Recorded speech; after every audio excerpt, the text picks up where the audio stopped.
Kirsten. Welcome, everyone. This month's seminar will focus on ECA's new learning agenda. This is our second session of a two-part series on learning. And today we're going to focus on how we use monitoring, evaluation, research, and learning to support our strategic goals. My name is Nicole Germano, and I'm joined by my colleague, Kirsten Zeiter. We both use she, her pronouns and work as M&E specialists in ECA's Monitoring, Evaluation, Learning, and Innovation, or MELI unit. Today we'll be exploring what exactly the L in MELI stands for. Let's take a look at what we'll cover. We will start by looking at what a learning agenda is. We'll talk about the document's purpose and its creation process. Then we'll walk through the new learning agenda itself. And finally, we'll talk more about how we intend to use the agenda to support learning and knowledge sharing across ECA. We'd also like to hear from you on ways the MELI unit can better work with your teams to answer our research questions and share information so that we can ultimately deliver more efficient and effective programming in support of our public diplomacy goals. With that in mind, I will turn it over to Kirsten to get us started. Thanks, Nicole, and good afternoon, everyone. We'd like to start our conversation today by ensuring we're all on the same page with some background on learning agendas. What are they? Why are they important? What's included? And how does ECA plan to put this into practice? We'll go over all of those things together in just a moment. But first, we want to get a sense of your general familiarity with learning agendas. And for that, we'll head over to Menti. On the screen, you'll see a QR code that you can scan with your phone to navigate to the Menti poll for today, or you can type in menti.com on your phone or computer browser and enter the code that you see on the screen. Nicole will also drop a link in the chat that will take you directly to that Menti poll. So whichever way you choose to get there, be it by the QR code, by using the browser, or by clicking that link, go ahead and head over to the Menti poll now. I'll give you just a few moments to navigate there.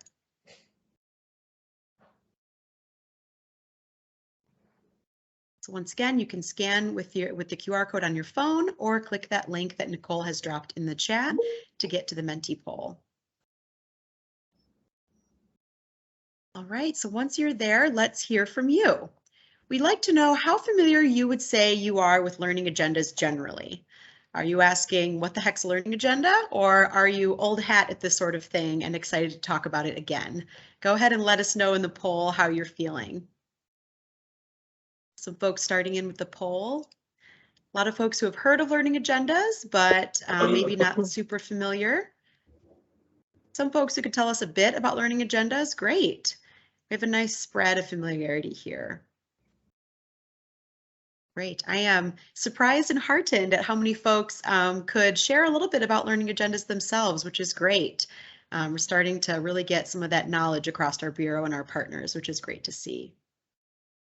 But some folks who don't know what a learning agenda is yet, which is perfectly fine because we're going to go over it together today. So hopefully we'll all be somewhere in the middle on this chart together once we're done with the hour together. So thanks so much for sharing your thoughts. As I said, we've got a good spread of familiarity, so we're in a good place to jump in together with our basics about learning agendas. So diving right in, we'll start with the most important question: what exactly is a learning agenda? In short, it's a set of questions, and those questions reflect knowledge gaps for our Bureau, the answers to which will help us inform effective and responsive ECA programs. But it's not just what we want to know. The learning agenda also identifies how we'll go about answering those questions and a strategy for how we'll share that learning back with all of our stakeholders. The learning agenda is a strategic document setting out priorities for evidence building as a Bureau. If you attended last month's seminar, you'll recall that we focused on how to use data to inform decision-making related to specific program activities. The learning agenda helps us zoom out a bit to also focus on broader, organization-wide learning in support of our strategic goals. Nicole will elaborate a bit more about those different types of learning later in the session when we talk about implementation of the learning agenda. For now, let's talk a little bit about why this matters. Why do we need a learning agenda? Well, for one, it's a requirement for federal agencies. That requirement's been set out in the Foundations for Evidence-Based Policymaking Act of 2018, as well as in recent guidance from the Office of Management and Budget. The Department of State has its own learning agenda, which was released earlier this year. Although it's not strictly required for us to also have our own bureau-specific learning agenda, it's a helpful and recommended step for us. All that said, we don't only want to have a learning agenda because of requirements, it's also because of what we can really do with it. Answering the learning agenda questions will be an ongoing process led by MELI and drawing on many different sources of information, evaluations, research projects, mode data, existing knowledge within the Bureau or at Post, with implementers, etc.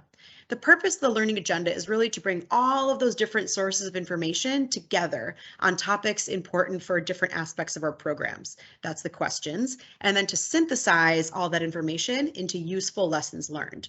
So in that way, the learning agenda really enables us to gather the information we need and intentionally turn that information into action. It also helps us prioritize the research and evaluation work that we do. As evaluators in our ideal world, we'd be able to gather all the evidence on all of the questions we come up with, but of course we know that's just not possible. So we have to prioritize. The learning agenda serves as a guide for how to prioritize by identifying those questions that will be the most important and useful for us. So now that we've reviewed what a learning agenda is, and I've hopefully successfully sold you on why we need one, let's take a quick look at the components that make up a learning agenda. It should have questions and sub-questions, of course, setting out what it is we want to know. Those should be a mix of short and long-term questions and a mix of mission or program-based questions and operational ones. And as I mentioned a moment ago, a crucial part of the learning agenda is going beyond just that list of questions and identifying specifically how we'll go about answering them. This is the implementation plan, which includes those learning activities I just mentioned, evaluations, monitoring data, literature reviews, other ongoing types of research.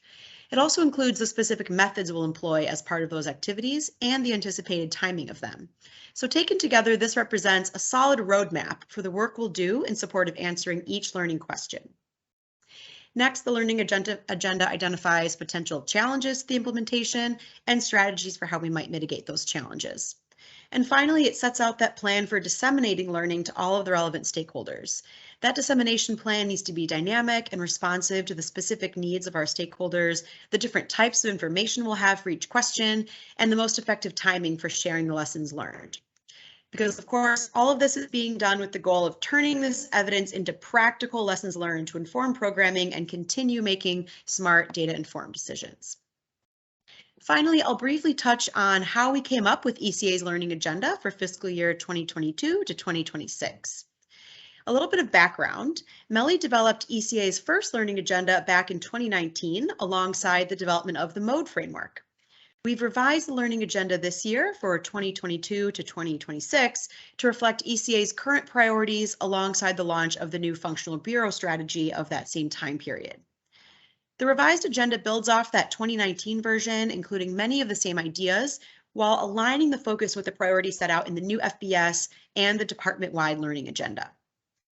MELI also sought out a lot of input along the way. I think I see a lot of familiar faces who helped contribute to the learning agenda, so hello and welcome, including folks from the FBS Strategic Planning Working Group at ECA, our colleagues from the Policy Office, and our Evaluation Community of Practice.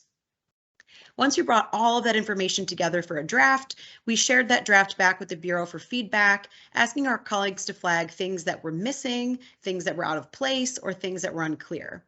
We are so happy to have received a ton of really great feedback on that draft, all of which we incorporated into our learning documents in some form. Some of your feedback was incorporated as direct edits to the learning agenda questions themselves, while other feedback was noted down in our planning documents as detailed suggestions for what kinds of issues to look into for the different questions. So even if it's not immediately obvious from the main document, we've got each and every one of the ideas you all shared noted down in our planning materials, and that will be so helpful as we dig into implementation. And finally, now that we have the final draft, we're working on sharing the learning agenda with the Bureau and our partners, starting with our session with all of you today. I hope this overview has given you a good understanding of what a learning agenda is, why it's useful, and how we're approaching it for ECA. I know that was a lot of information though, so I just want to pause here briefly if anyone would like to raise any clarifying questions on what I've just shared. So if you do have clarifying questions, please go ahead and drop them in the chat now. And I'll pause here for a moment for any of those questions to come in.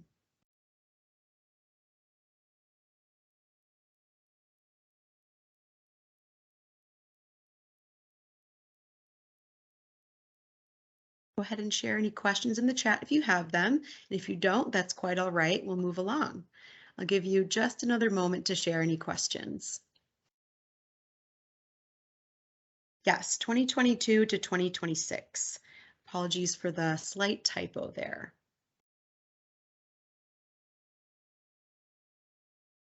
Yes, there is a role for implementing partners in the learning agenda. Thank you for the question. So as I mentioned, we intentionally reached out to our implementing partners through our evaluation community of practice to make sure that issues that are important to them are included in our learning agenda. And then, of course, we're really going to want to work closely with our, as well as ECA program offices, our implementing partners, to make sure that we gather that knowledge in an effective way to answer the learning agenda questions. Sometimes that'll be in the form of something that you're already doing, like mode data.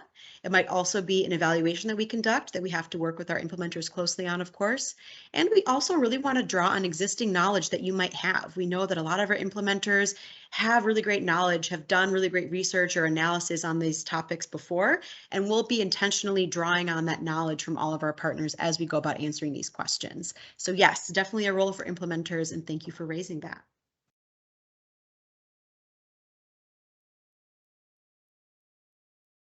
Don't see any more questions coming through just now, but we'll have plenty of opportunities throughout the session to continue to hear from you. For now, I will turn it over to Nicole. Thank you, Kirsten. So now that everyone understands a bit more about the process we use to revise ECA's learning agenda, we're excited to walk you through the new one for fiscal years 2022 to 2026. So Kirsten and I are going to go through each of the 8 questions. And while we won't dive into all of the nuances and details, we hope that our overview gives you an understanding of where our research priorities lie over the next few years. We will summarize each of the learning agenda questions and highlight some of the key concepts from our sub-questions. That is, the key ideas that we're going to dig into as part of our research. These are the priorities that are reflected in the public-facing learning agenda. However, for each question, we also have a running list of items to consider as we begin to gather evidence in the MELI unit. Much of this came from the Bureau's review, so a big thank you to everyone who provided input. As part of our upcoming review, we'd also like to hear from everyone on the call today. We'd like to know 2 things. First of all, we'd like to know if each learning agenda question is important for your program or team. We'd also like to know whether your team might have information to contribute that will help us answer our questions. And this interaction is going to help us be more intentional in how we collaborate with all of you as part of the learning process. As we go through each learning agenda question, we'll drop prompts in the chat, and that we're going to have you go ahead and give us a thumbs up each time the answer to our question is yes. With that, let's dive in. So the first question in our learning agenda focuses on recruitment and selecting participants. It asks, to what extent are ECA's participant recruitment and selection processes aligned with achieving strategic goals? As part of answering this question, the MELI unit will address 5 sub-questions, which explore different facets of recruitment and selection.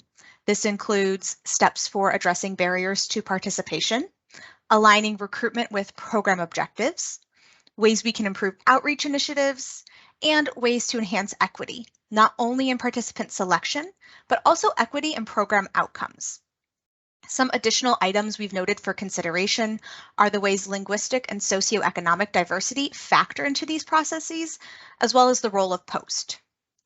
Now, as promised, we'd like to hear from all of you. Kirsten is going to go ahead and drop the first prompt in the chat. Is this question particularly important for your program or team? If yes, go ahead and give us a thumbs up on the comment itself. If you are new to chat interactions, you can hover over the comment, click the 3 dots that appear, and then select the thumbs up emoji. I'll give you all just a few minutes to react. All right, we're starting to see a couple reactions coming through. Several of you have indicated that this is particularly important for your team or program. Wonderful. You are welcome to keep interacting, but Kirsten is going to go ahead and drop the second prompt into the chat for us. And so this one asks, does your team already have information to contribute that may help us answer this question? Go ahead and give us a thumbs up once again if the answer is yes.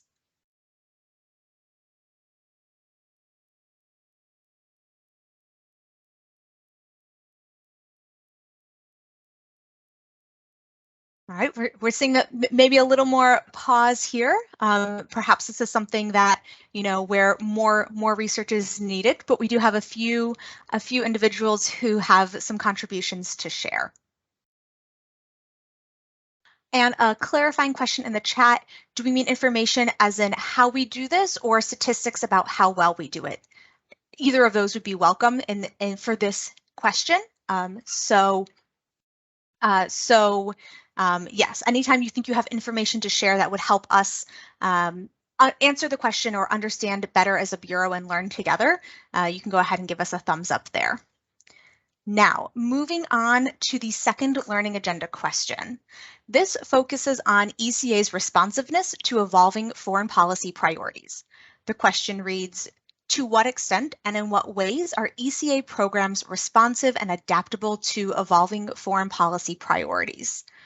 Once again, we have 5 sub-questions that dig into the issue in more detail, focusing on how posts and regional bureaus draw on ECA programs to achieve their objectives, the role of specific mechanisms like Bridge USA programs and public-private partnerships in advancing foreign policy priorities, and the ways in which ECA programs can address issues such as climate change and disinformation.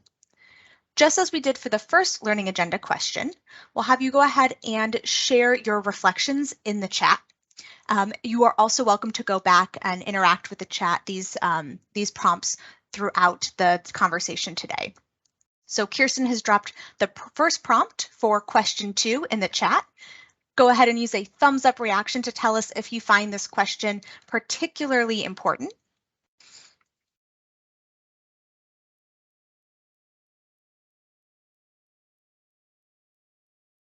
All right, we're seeing some thumbs up coming through.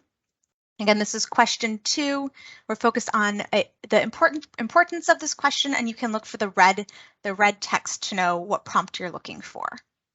Lots of interactions coming through. I see 14 reactions so far, so that's great information for us.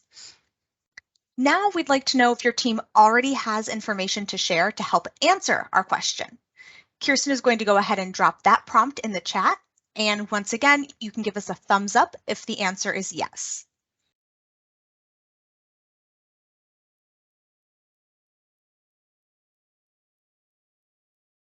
And again, this gives us an idea of how we can reach out and how we can collaborate as we go about answering these questions.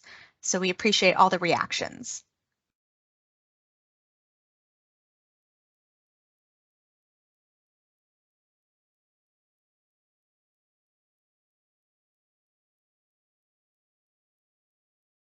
Learning agenda question 3 focuses on the role of diversity, equity, inclusion, and accessibility, or DEIA, asking what role does program DEIA play in participant experience and the effectiveness of exchanges and public engagement activities.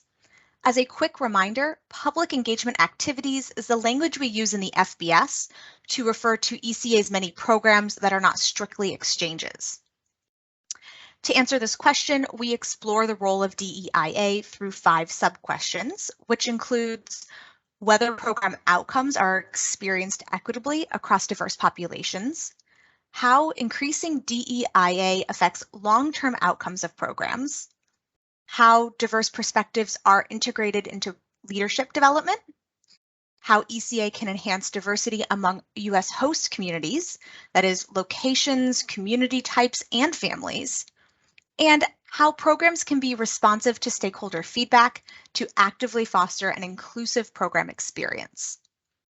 We want to acknowledge that as part of this research work, the MELI team will draw on the 2022 ECA DEIA statement, for example, to define concepts such as diverse populations. We're going to go ahead and hear with you as we did for the first 2 questions through the prompts in the chat. Kirsten is going to go ahead and drop the first one in once again. And just as a reminder, please respond by using the reactions on the comment itself, not by using sort of the more general reactions. Go ahead and do it on that comment if you can. So we're seeing lots of thumbs up coming through. That's wonderful.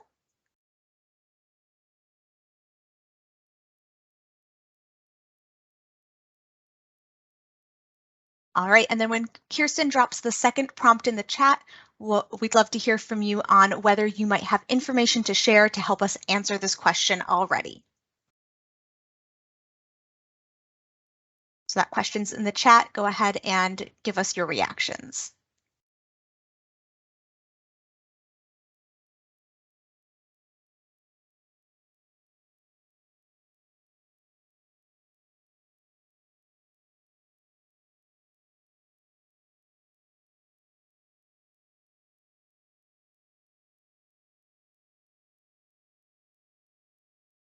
Awesome. You're welcome to continue to reacting as we go ahead and move on to question 4 here.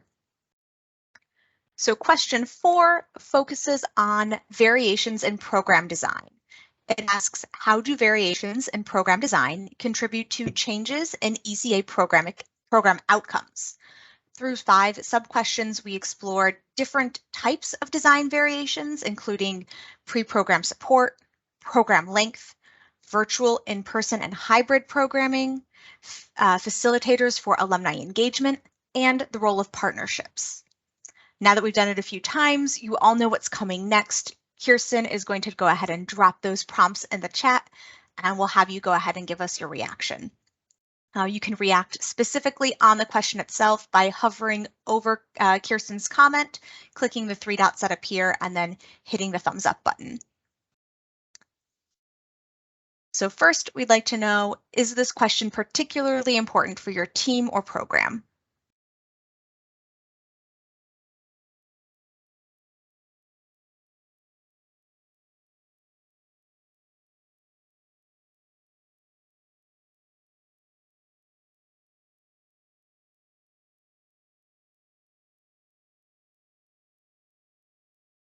Wonderful. And then next, we'd love to hear from you on whether you have information already to share.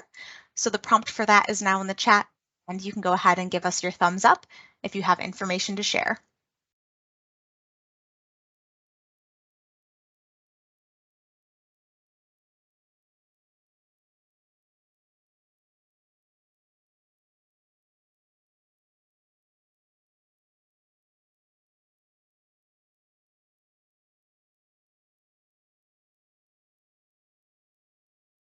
Wonderful. We appreciate those reactions.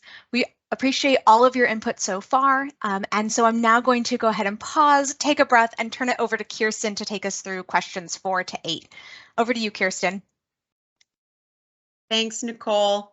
Onward to question 5, which focuses on the multiplier effect of ECA's programs in participants' home communities. The question reads, in what ways do alumni of exchanges and public engagement activities amplify the impact of ECA programs within their home communities? We have 5 sub-questions that look at this in more detail, including looking at the effectiveness of different types of post-program engagements like grants, follow-on projects, and networking opportunities. What types of changes alumni make in their home communities, including cross-cultural attitudes and knowledge, as well as the contextual factors that influence their ability to create change. And finally, the ways alumni continue to engage, whether that be with posts and broader USG initiatives or through sustained connections with alumni networks. So you know the drill here. We're going to do the same chat reactions as we did earlier with Nicole. So Nicole's going to drop the first prompt in the chat. So go ahead and give a thumbs up to that chat bubble if that question rings as particularly important to your program or team. Once again, to do that, head over to the chat, hover over that question bubble, and select that thumbs up reaction on the question bubble itself. See some folks sharing with us if that's particularly important to them. And Nicole will also drop the second prompt for this question in the chat. So you can give us a thumbs up to that prompt if you think you might have information to share in your program or team on this question. Go ahead and add those thumbs up to that chat bubble if you think you might have information to share to help us answer this question.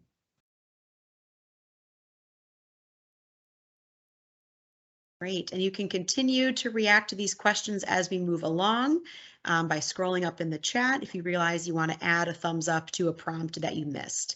But for now, we'll move right along to the sixth learning agenda question, looking at long-term systems level change, meaning those much broader, longer-term society or country level changes. The question reads, to what extent do ECA alumni contribute to long-term systems level changes in their communities, institutions, or home countries? We have 6 sub-questions which address issues such as interplay with other diplomatic engagements, career growth and leadership positions, cross-cultural competencies, effects in democracy, rights and governance, foreign relations, and long-term benefits to the American people. So Nicole will once again drop the prompt to the first part of our questions for you in the chat. So give us a thumbs up reaction if you find this question particularly important for your team or program. See some of those thumbs up coming in. Great, and Nicole will also drop the second prompt in the chat, so you'll be able to give us a thumbs up if your team might have information to share on that question. So you give a thumbs up to the chat with the red text if you find it important, and the yellow text if you have information to share. See some reactions coming through. It's nice to see that for each of these so far, there's at least some information out there already for us to draw on, which we're really excited to dig into. So thanks for continuing to share your reactions. We have 2 questions left to go, which are each focused more on ECA operations rather than directly on programs. So just as the FBS has one management goal, which looks at the way we operate as a bureau, we have dedicated part of the learning agenda to looking at how we work together. So question 7 looks at monitoring and evaluation, or M&E. So looking right at those issues that are in our wheelhouse on MELI. The question asks, how can ECA continue to improve monitoring and evaluation in support of evidence-informed decision-making? The 5 sub-questions focus on things like evidence of long-term sustained changes, senior leaders leveraging evidence for decision-making, equity-focused M&E, best M&E practices for how to make evidence-informed decisions, and stakeholder records and contact information. So Nicole is going to go ahead and drop our first prompt into the chat. So once again, give us a thumbs up on that chat bubble if this question feels particularly important for your work on your program or team. I think we've got a lot of folks who either work directly in M&E or who care a lot about M&E on this call. So I think we'll probably see a good number of thumbs up there, which we already see coming through. And prompt 2 will be shared in the chat as well. So you can go ahead and give us a thumbs up if you might have information to share on this question. So thumbs up to the bubble with the red text if you find it important, and thumbs up to the bubble with the yellow text if you have information to share.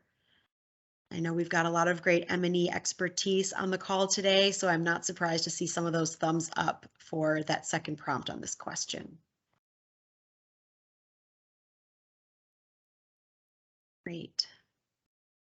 We'll move to the 8th and final learning agenda question, but please feel free to continue adding those thumbs up if you need a little bit more time. They're still in the chat. So the 8th and final learning agenda question focuses on collaboration at ECA. It reads, how can effective learning and information sharing be leveraged to foster collaboration and mitigate silos across ECA offices? We also have 5 sub-questions here, and those address issues such as strategies for communication, the role of the MODE framework in collaboration, information sharing with external stakeholders, coordination across ECA programs, and how we can coordinate with the broader Department of State. So one last time, let's see your reactions in the chat. Nicole will drop prompt 1, which is in the red text and concerns if you find this question particularly important for your work. Go ahead and add a thumbs up if you agree with that.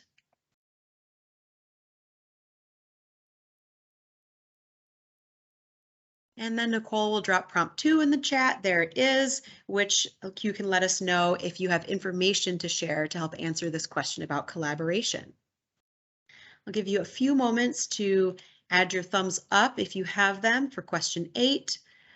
And as I said, please feel free to scroll up in the chat. If you missed one of the bubbles or you'd like to add more reactions, you can always scroll up at any time and add more thumbs up to those chat bubbles if you like as we continue on. So that wraps up our review of the 8 questions in ECA's new learning agenda. Thanks so much for your attention as we walked through that and for sharing your reactions. That feedback on where the interest and existing knowledge lies in the Bureau and with our partners is going to be really useful as we move towards implementation. Speaking of implementation, I'll pass it over to Nicole, who'll share a bit with you about what that will look like. Nicole, take it away. Wonderful. So as we mentioned earlier, learning is not simply about generating knowledge, but also about interpreting and using that knowledge. The learning agenda doesn't just tell us what we want to know, it tells us how we'll go about finding that information and how we will share it with the Bureau to ensure it's used to enhance programming. We'd like to spend the rest of our time together talking about that third element, how we plan to share or disseminate the evidence gathered to answer our learning agenda questions across ECA and beyond. So far, we've spent most of our time today talking about what we call capital L learning. This is strategic, organization-wide learning that pulls data from a wide variety of sources to inform broad, cross-cutting, mission-related, or operational questions. This is what's captured in our learning agenda. In our seminar last month, we talked about little L learning, where we use data to inform decision-making related to specific program activities. Sharing the evidence that we gather in response to our learning agenda questions is how we go from capital L learning to little L learning. It's how we make sure that the monitoring, evaluation, and research activities that we're doing benefit all of our program teams. As part of our learning line of effort, the MELI team aims to foster a culture of learning throughout ECA so that we're all sharing knowledge and making smart, data-informed decisions. Along with developing the revised learning agenda, the MELI team has been fleshing out our processes and procedures so that we can deepen the learning culture here at ECA. This includes developing a 3-part cyclical process to ensure the insights gained through our work produce learning for the Bureau. The first step in this process is gathering evidence. As we go about our M&E work, and this might include program evaluations, analyzing mode data, or conducting other research like literature reviews, our team will focus on documenting and compiling evidence to answer the learning agenda questions. When we have enough evidence to partially or fully answer one of them, we will go ahead and create a summary brief or a presentation to share that information back with all of you. The next step in the process is sense making. What exactly does this information mean for ECA programs? After we've gathered the evidence, we want to think about how we can use it to enhance programming. And this is where we move from our strategic capital L learning to our program-specific little L learning. To do this, the MELI unit will host facilitated pause and reflect sessions. And a pause and reflect session is an opportunity just for us to come together as a Bureau to review the evidence, discuss how it affects our work, and identify actionable next steps. I'll speak a little bit more about what a pause and reflect session entails in just a minute. But first, I want to touch on the third step in this process, sharing. Whenever possible, we plan to share our learning with a wider audience, including implementing partners and other Department of State stakeholders, so that everyone has a chance to learn from our work. This might vary depending on the type of information we have, how we end up using it as a Bureau, but we know that sharing will include publishing resources to our website and presenting at our M&E Community of Practice and other capacity building efforts. Now, back to those pause and reflect sessions. As I mentioned, these will be an opportunity for us to go through what we found in response to learning agenda research, discuss how it affects our work, and then together identify next steps. This might include recommendations for program teams, identifying areas for further research, coming up with ideas for innovative projects or pilots, or strategic decision-making and new processes, policies, or procedures across ECA. We anticipate holding these sessions approximately quarterly, or as our research activities allow, and doing this as part of our regular seminar series, just like the session you're at here today. While the MELI team will be responsible for facilitating the conversations, the ultimate goal is to support our colleagues across the Bureau. And so with this in mind, we would love to hear from you on what you all would find most useful. So we have, about 40 to 50 people on the call today and nearly 600 in the Bureau.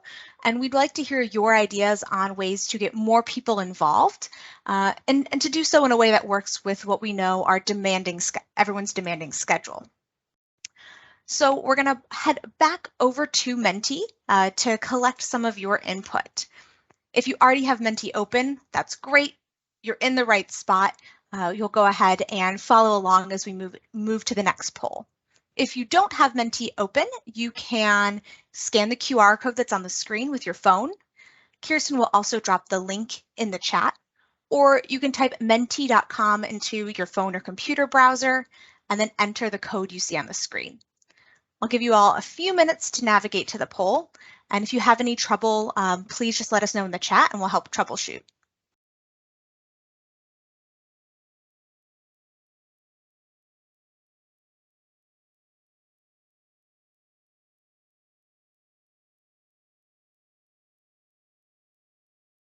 All right.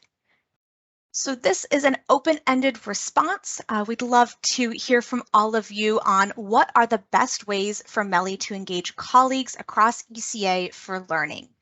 We'll give you a few minutes to think and to type, and you should be able to submit multiple responses. But let us know, should we be targeting individual teams, offices, or neighborhoods? Should we be hosting meetings for all of ECA?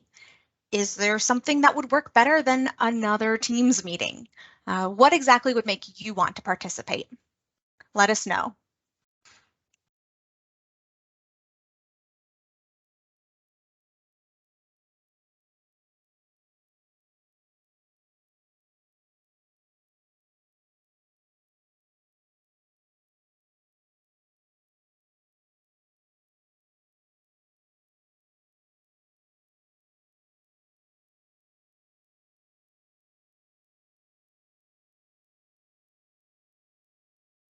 We see a question in the chat about whether this is just for ECA staff or anyone working on the program side, implementing partner. We would love to hear from all of you. So we know that some of this work will be focused on learning within the Bureau, and then some of our learning work will be in collaboration with our implementing partners. So if there's something that specifically works for you as an implementing partner, please feel free to go ahead and pop that in the Menti. Seeing lots of great suggestions coming through. A lot of these focus on meetings. So offering meetings at a variety of different times, a couple references to doing smaller meetings or smaller introductions to MELI, targeting individual neighborhoods or program teams as needed, addressing issues based on the region. Doing working groups with MELI might be helpful. Holding learning meetings or events on specific topics. That's exactly what we're hoping to do more of moving forward. Oh, we see a comment here about differentiating when it's a person who's expected to participate or whether they're expected to participate representing their office. So there's a distinction on maybe which hat you bring to a meeting and making that clear when we invite participants to attend. Addressing more specifically how MEL or MELI can be used in specific programs.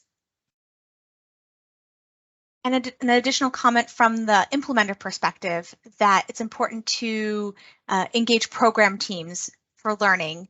And so maybe having a program officer community of practice. And so I think that's a great point. I know we've talked a lot about how fostering a learning culture starts inside of ECA, and that's something that we hope to help, the MELI unit helps to do with our program officers and teams as well.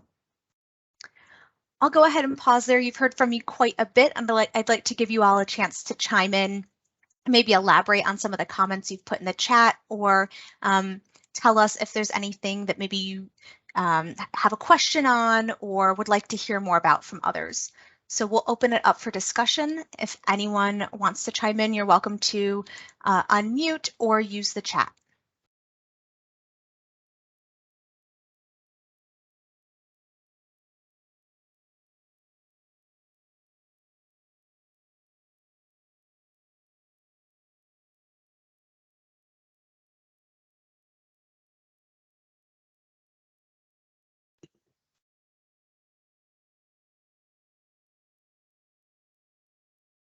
So I have a question for all of you. If nothing immediately comes to your mind, I was wondering if anyone would like to elaborate a little bit more on this concept of smaller meetings that target specific groups.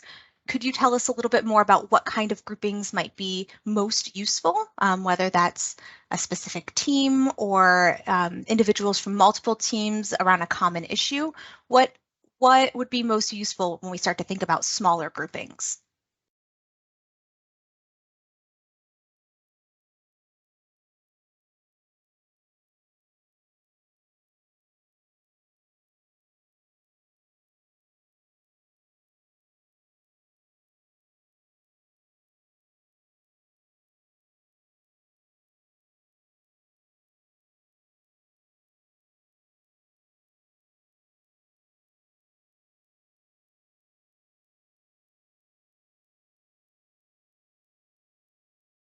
Not hearing much about smaller groupings. Is there anyone that would like to talk to us a little bit more about regional issues or perhaps this comment on aligning with posts and help us get a little more context on how we can best support regional issues through our learning activities?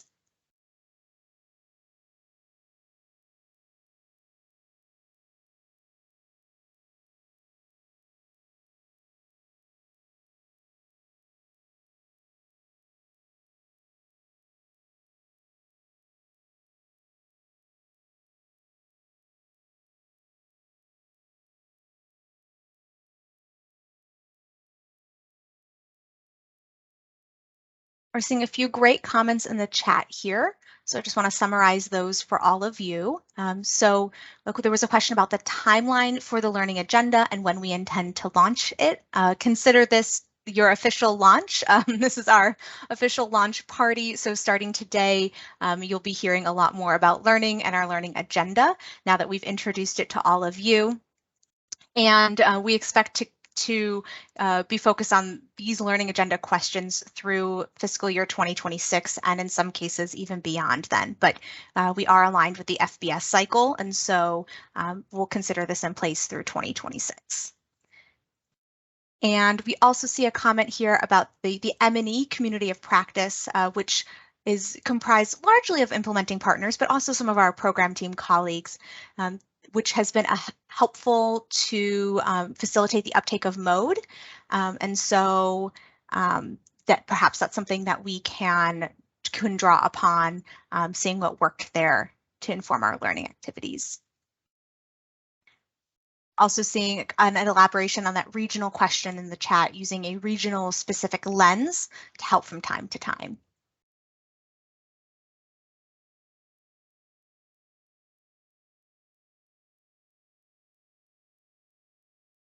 Go ahead and pause here if there's any closing comments or thoughts on what we've shared so far, what you're looking forward to.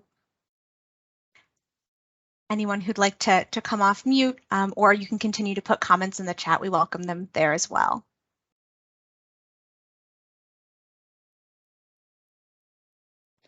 Hey Nicole, this is Natalie. I was gonna say, can I come off mute, but I mean, I guess I am. You're here. I like the suggestion, probably from an implementing partner. Oh no, that's from Noreen. So thanks, Noreen. I think it's a great idea to host meetings with program teams and their implementing partners together. I like that idea a lot. And for the implementing partners on the line, you know, if you ever, obviously some of you have reached out to us, you know, just us, and you know, we're always happy to meet with you, and sometimes we loop in the program officer and sometimes not. But I also encourage implementing partners to tell their program officers that they'd like to have that meeting with us. That's always more helpful for us as well in getting something on the calendar. So encourage that from the implementing partners. Thanks, Natalie. Thanks for flagging that. I had missed that comment in my scan, so I really appreciate you drawing attention to it, and Noreen for suggesting. I think that's a great suggestion. Hearing not much else, we will just want to acknowledge that Kirsten and I will take some time to review the feedback in Menti more closely as we make plans for our first pause and reflect session. And so we want to use this time also to let you know that we are looking forward to hosting the first pause and reflect session sometime later this year. And this will be focused on good practices for alumni engagement. We recently did a review of all of our evaluations completed in the last 4 years, and we're excited to look through those cross-cutting findings and help make sense of what we found and see how we can use that to improve alumni engagement across ECA.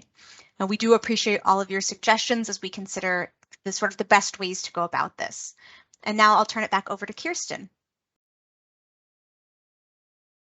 Thanks, Nicole, and thanks so much, everyone, again, for your time and attention today.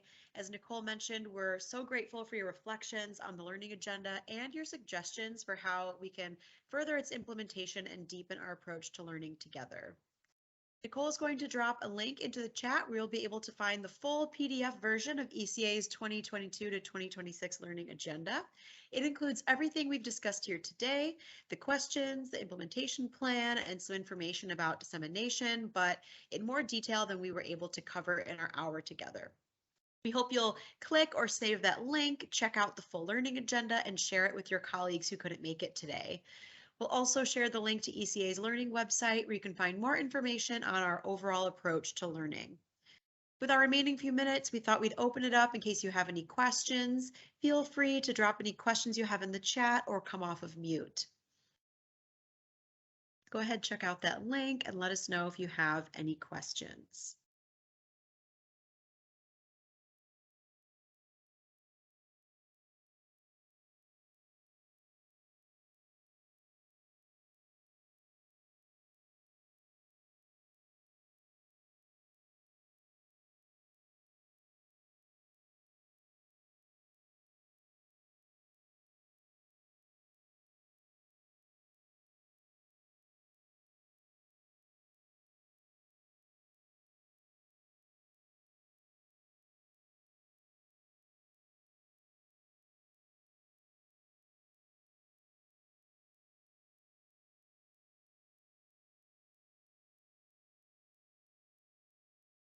Give you a few more moments to think. Feel free, if you have questions, you can come off of mute, drop them in the chat.